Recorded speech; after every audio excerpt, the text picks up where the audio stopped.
بسم اللہ الرحمن الرحیم۔ قربانی کے جانور۔ کن جانوروں کی قربانی درست ہے؟ نمبر 1 بکری، جس کے ضمن میں پالتو بھیڑ، دمبا اور میڈھے وغیرہ بھی شامل ہیں۔ نمبر 2 اونٹ۔ نمبر 3 گائے، جس کے ضمن میں بھینس اور کٹرے بھی شامل ہیں۔ بھینس بھی گائے کی قسم کا جانور ہے، لہذا اس کی قربانی میں کوئی حرج نہیں ہے۔ گائے کی قربانی کرنا اسلام میں بلا شبہ جائز ہے اور اس کی قربانی پر پابندی محض ظلم ہے، لیکن اگر کسی جگہ ملکی قانون کی خلاف ورزی سے فتنے کے اندیشے کی وجہ سے گائے کی قربانی سے احتراز کیا جائے تو یہ جائز ہے۔ قربانی کے جانوروں کی عمریں۔ بکرا بکری 1 سال کا مکمل ہو چکا ہو، البتہ دمبا یا بھیڑ اگر فربا یعنی موٹا اور صحت مند ہو تو 1 سال سے کم بھی ان کی قربانی درست ہے، جبکہ 6 مہینے سے زائد کے ہوں۔ گائے بھینس کٹرا 2 سال کے مکمل ہو چکے ہوں، اونٹ 5 سال کا مکمل ہو چکا ہو۔ بڑے جانوروں میں حصے۔ اونٹ، گائے وغیرہ بڑے جانوروں میں 7 حصے دار شریک ہو سکتے ہیں، جبکہ بکرا بکری صرف 1 حصے ہی کی طرف سے کافی ہوتی ہے۔ بڑے جانور میں حصہ لینے والے بھی شرکا کا قربت و عبادت کی نیت کرنا لازم ہے، مثلا اضحیہ، ولیمہ، عقیقہ کی نیت ہو۔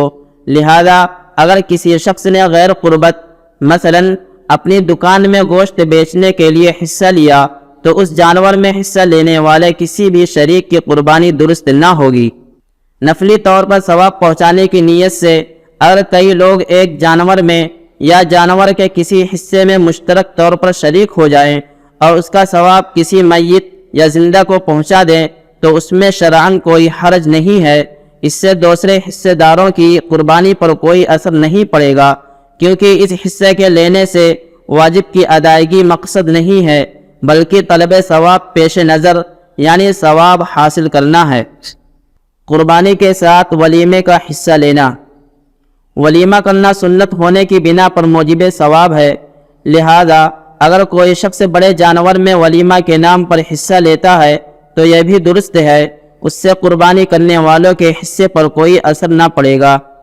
قربانی کے ساتھ عقیقہ کا حصہ لینا۔ بڑے جانور میں قربانی کے ساتھ عقیقہ کا حصہ رکھنا بھی درست ہے۔ قربانی کے گوشت کی تقسیم۔ اگر قربانی کے سب شریک اجنبی ہیں اور سب اپنا حصہ مکمل وصول کرنا چاہتے ہیں اور انہوں نے آپس میں ایک دوسرے کو انتفاع یعنی فائدہ اٹھانے کی اجازت نہیں دی ہے تو ایسی صورت میں قربانی کا گوشت تول کر تمام حصے داروں میں تقسیم کرنا لازم ہے، اور اگر آپس میں اجازت دے رکھی ہے تو اس اہتمام کی ضرورت نہیں ہے۔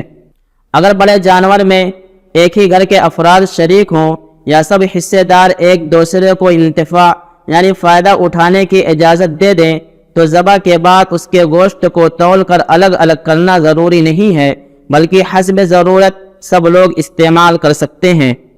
اگر بڑے جانور میں کسی شریک نے نظر کی قربانی کا حصہ لیا ہے تو اس حصے کو تول کر بالکل الگ کرنا ضروری ہے، کیونکہ اس حصے کا استعمال خود حصے دار یا کسی بھی غنی کے لیے جائز نہیں، بلکہ اسے فقراء میں تقسیم کرنا لازم ہے۔